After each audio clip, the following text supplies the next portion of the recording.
আরে আমি বান্দার চোখ বলে, পেট বলো, হাত বলো, পা বলো, চেহারা বলো, চুল বলো, একটাও তো আমার নয়, সব তো আমার রবের দেওয়া।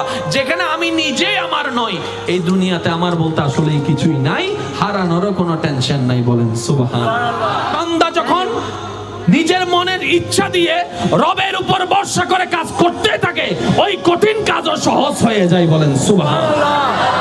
একজন মানুষ সর্বদা আল্লাহর উপর ভরসা রাখতো। সে বলতো আমার কেউ নাই, কিন্তু আমার রব আছে। জীবনের পরিক্রমায় একটা বিপদে পড়ে একজনের কাছে কিছু টাকা সে ধার নেয় ব্যবসার কাজে। এবার ওই মানুষ তাকে জিজ্ঞেস করে, তুমি যে টাকা ধার নিচ্ছ, গ্যারান্টি কোথায়? বলে যে আমার তো দুনিয়াতে কেউ নাই, তবে আমার একজন সৃষ্টিকর্তা আছে, আমি ওনাকে গ্যারান্টি রাখলাম। এই কথাটা ইউনিক লেগেছে ওনার কাছে, এত ভালো লেগেছে, উনি বলে যে ঠিক আছে যাও, আমি তোমাকে ওই সৃষ্টিকর্তার গ্যারান্টিতে টাকাটা ধার দিলাম, সুবহানাল্লাহ, কিন্তু আমাকে নির্দিষ্ট সময়ে সেই টাকাটা ফেরত দিতে হবে। উনি ব্যবসার কাজে, আপনারা জানেন তৎকালীন সময়ে ওই নদী পথে ভ্রমণ করে ব্যবসার কাজে যাওয়া লাগতো, মাসকে মাস চলে যেত।